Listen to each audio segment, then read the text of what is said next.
आज होली का दिन है। होली खेलिए, खूब मस्ती में खेलिए, एक दूसरे को रंग लगाइए, विशेष करिए, लेकिन मई में होने वाले एग्ज़ाम की तरफ भी आपको ध्यान देना है। आपको ये ध्यान देना है कि बीता हुआ वक्त, ज़बान से निकली हुई बोली और मृत व्यक्ति, ये तीनों कभी वापस नहीं आते। आप एक भगवान के निमित्त बनने जा रहे हैं। आपके द्वारा भगवान न जाने कितने व्यक्तियों को नया जीवन दान देना चाह रहा है, उनके कष्टों को हरना चाह रहा है। तो ये एक बड़ा ही नोबल प्रोफेशन है। कल मैंने आपको C4 प्लांट्स के बारे में बताया था।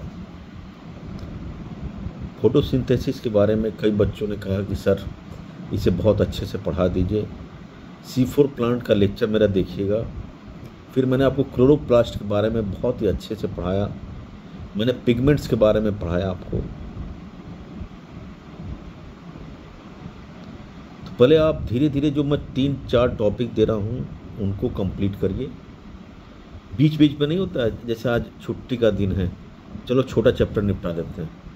आज एक हम छोटा चैप्टर निपटाएंगे, frog. Frog is very important for you since the NCERT new syllabus has been modified and the worst digestive system has been deducted. Now you have to focus on the digestive system and some other things that has been removed in other chapters also. तो मैं frogs को बड़े शानदार ढंग से पढ़ाऊँगा आपको। देखिए, बरसात में टिर टिर की आवाज़ आती है, सबने सुनी होगी बरसात में आवाज़, टिर टिर टिर टिर। तो अब ये बताइए, टिर टिर कौन करता है? मेल फ्रॉग करता है कि फीमेल फ्रॉग करता है? जो मच्छर काटते हैं आपको, वो मेल मच्छर काटते हैं कि फीमेल मच्छर काटती है? काटती है आपको फीमेल मच्छर हमेशा। कभी आपने नहीं सुना होगा कि मेल एनोफिलीज के काटने से मलेरिया होता है। हमेशा फीमेल एनोफिलीज के काटने से मलेरिया होता है। मेल मच्छर तो जो होते हैं वो परागकण को चूसते हैं और पॉलिनेशन में काम करते हैं। उसी तरह जो टिर टिर की आवाज़ आती है, ये वोकल सैक जो होता है, ये वोकल सैक सिर्फ और सिर्फ मेल फ्रॉग में मिलता है और वोकल सैक से वो आवाज़ लगाता है। वो तरह तरह की आवाज़ लगाता है, महिलाओं को अपनी जाति की महिलाओं को आकर्षित करता है। वो तरह तरह की आवाज़ लगाता है। तो what are the difference between male frog and female frog? There are 5 differences between male frog and female frog. First, the male frog has a sound box. You know it? What is sound box? In our neck, known as vocal sac, which is absent in female frog. Second, it has copulatory pads on forearm on the first digit. F याद रखिएगा, first digit forearm, या FM भी याद रख सकते हैं आप। First digit forearm और मेल में, इसको ऐसे भी याद कर सकते हैं आप।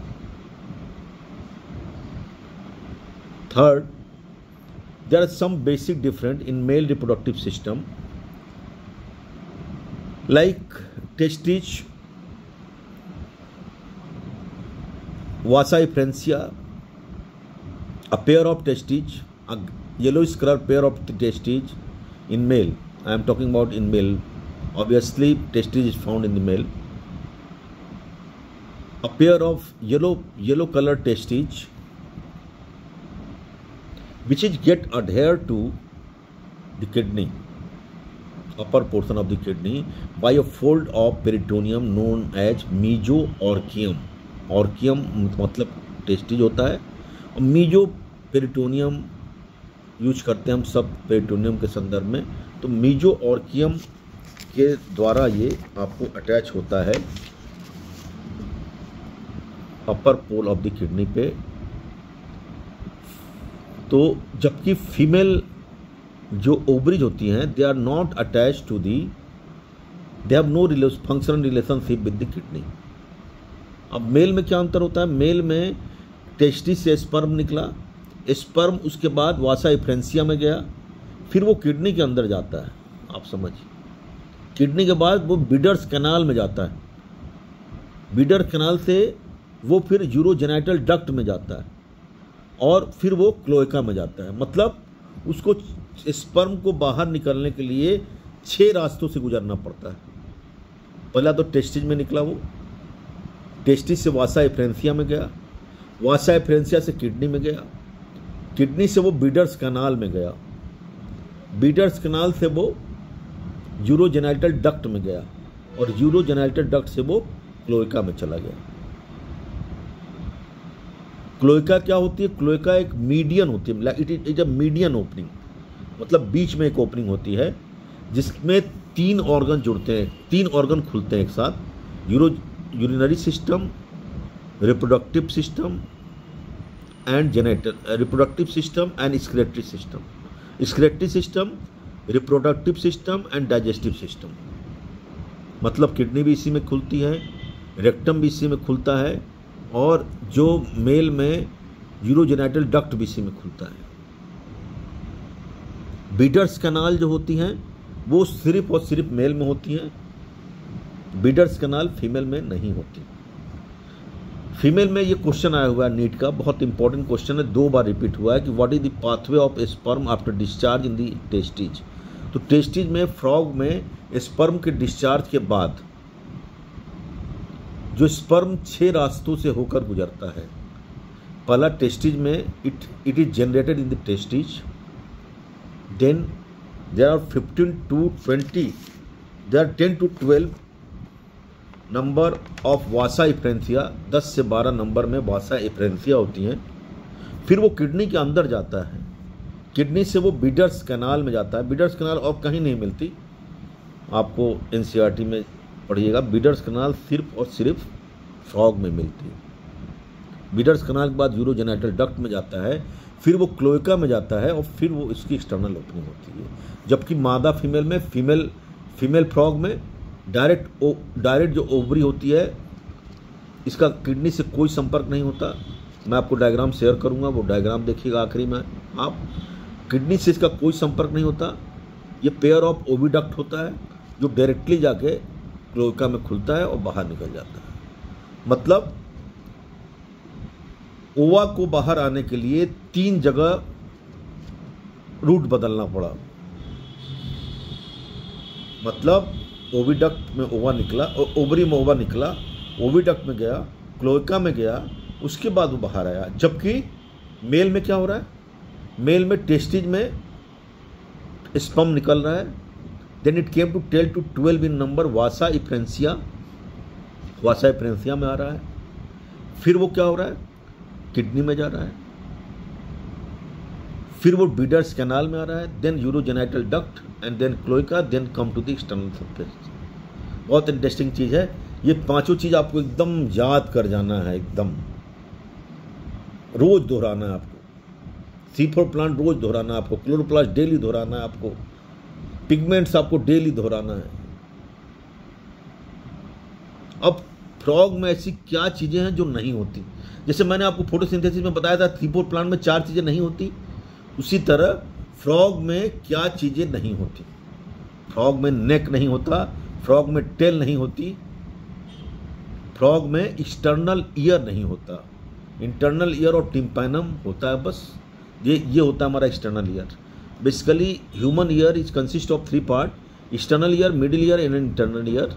इन एक्सटर्नल ईयर में ये देखिए, ये सारी एक्सटर्नल ईयर होती है, एक्सटर्नल ऑडिटरी कैनाल होती है, उसके बाद मैलिया सिनकस स्टिपीज होती है, उसके बाद उसका टिम्पैनिक मेम्ब्रेन होता है, उसके बाद मैलिया सिनकस स्टिपीज होती है और तब जाके अंदर का स्ट्रक्चर होता है इंटरनल ईयर का। फ्रॉग में internal ear is well developed, tympanic membrane is present but external ear is not present.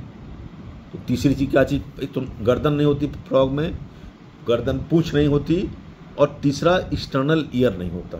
इसलिए फ्रॉग की रचना ना अलग ढंग की लगती है।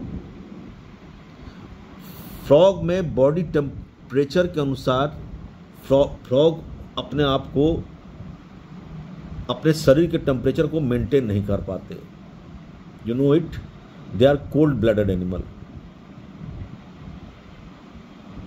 और पॉइकिलोथर्मिक होते हैं, मतलब frog usually never seen in peak of the summer and peak of the winter. वो जाके छुप जाते हैं, तो जो समर में छुपते हैं उसको बोलते हैं हम एस्टिवेशन, और जो विंटर में छुपते हैं उसको बोलते हैं हाइबरनेशन। अब इनमें कंफ्यूज हमेशा होता है, एस्टिवेशन में एस है देखिए, और समर में भी एस है, जबकि हाइबरनेशन अलग कर लीजिए। अब ऐसे आप याद कर लीजिए इसको। तो ये सारी चीजें फ्रॉग में नहीं मिलती, एक्सटर्नल ईयर नहीं मिलता। दूसरा, फ्रॉग को बक्कल कैविटी तो होती है, फ्रॉग में बाइलोबेड टंग तो होता है, लेकिन कभी फ्रॉग पानी नहीं पीता। क्यों? क्योंकि फ्रॉग के स्किन से सारा पानी एब्जॉर्ब हो जाता है। ये तो 5 चीजें मैंने बताई आपको जो फ्रॉग में नहीं होती है। फिर से देखिए, नेक नहीं होता फ्रॉग में, टेल नहीं होता, एक्सटर्नल ईयर नहीं होती, बाहर से सिर्फ टिम्पैनिक मेम्ब्रेन दिखती है। फ्रॉग कभी पानी नहीं पीता, एब्जॉर्ब करता है पानी। बताइए कितने छोटे एनिमल कितने डेवलप्ड होते हैं। पानी पीना ही नहीं है, पानी एब्जॉर्ब कर लेना है। क्यों जबरदस्ती परिश्रम करो?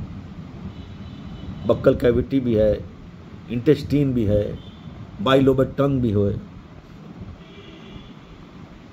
और फ्रॉग क्या होते हैं? कोल्ड ब्लडेड एनिमल होते हैं।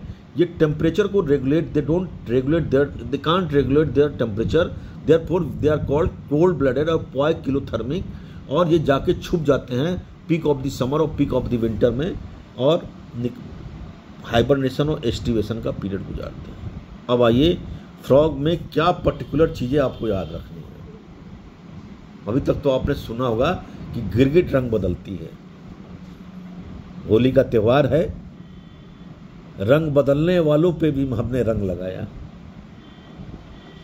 जो बदलते थे पल पल रंग, उनके ऊपर भी रंग लगाया।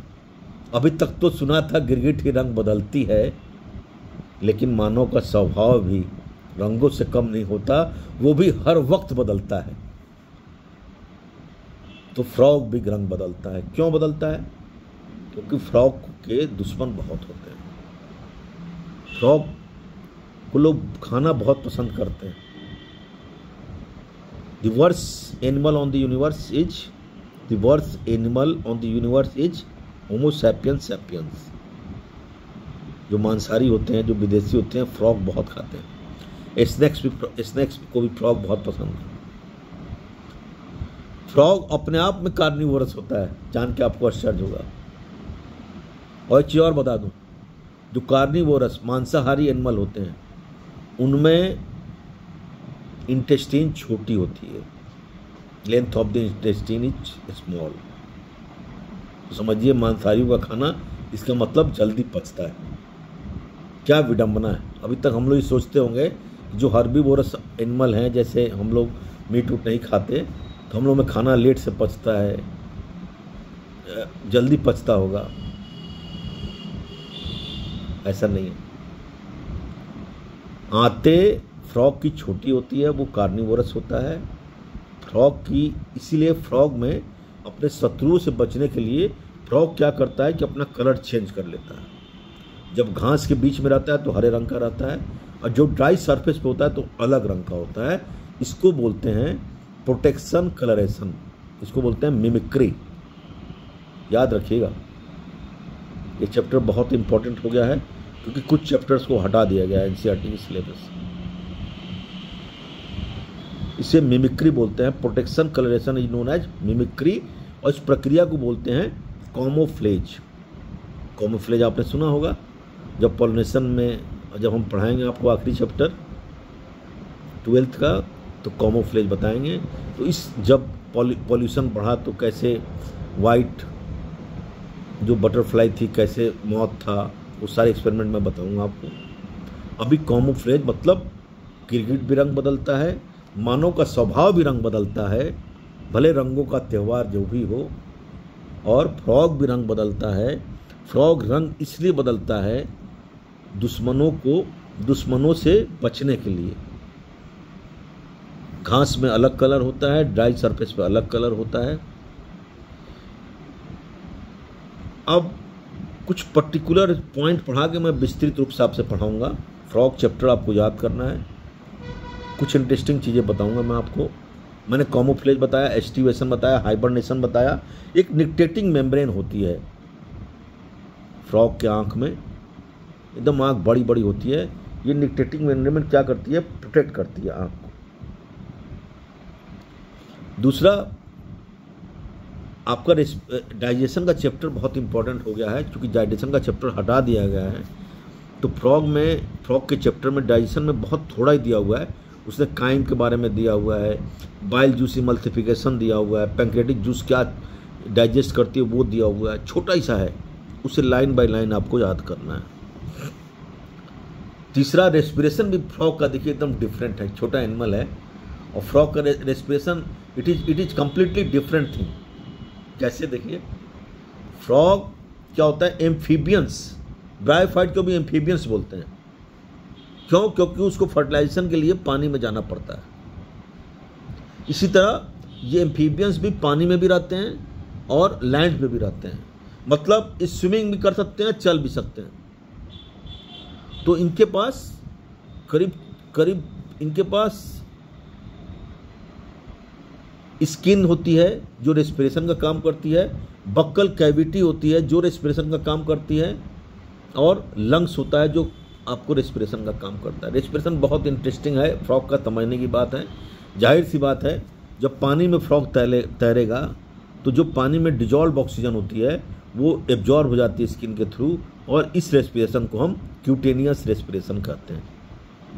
फ्रॉग जब लैंड पे रहता है तब भी क्यूटेनियस रेस्पिरेशन इसका एक पार्ट होता है। लैंड पे फ्रॉग 3 तरह से रेस्पिरेशन ले सकता है, बक्कल कैविटी के द्वारा, स्किन के द्वारा और लंग्स, वेल डेवलप्ड लंग्स के द्वारा। मतलब लैंड पे फ्रॉग के पास 3 माध्यम हैं रेस्पिरेशन के, जबकि हम लोग we are near completely dependent on lungs. Skin में फ्रॉग बक्कल कैविटी से भी रेस्पिरेशन ले सकता है, स्किन से भी रेस्पिरेशन ले सकता है, और मतलब क्यूटेनियस रेस्पिरेशन भी हो सकता है, पल्मोनरी रेस्पिरेशन भी हो सकता है।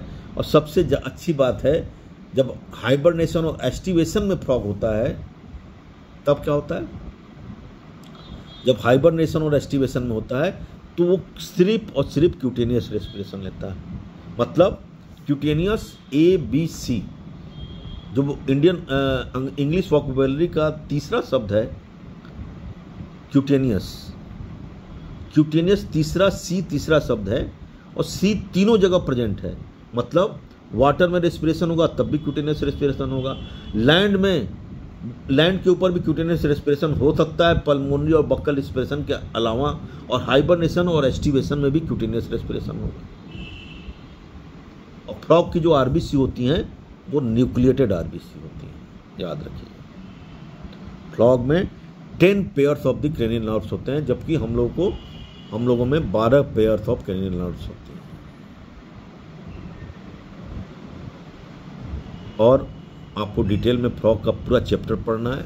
मैंने इसको इंटरेस्टिंग बनाने के लिए और कुछ सैलिएंट फीचर बताने के लिए आपको बताया है। एक छोटा सा लेक्चर है,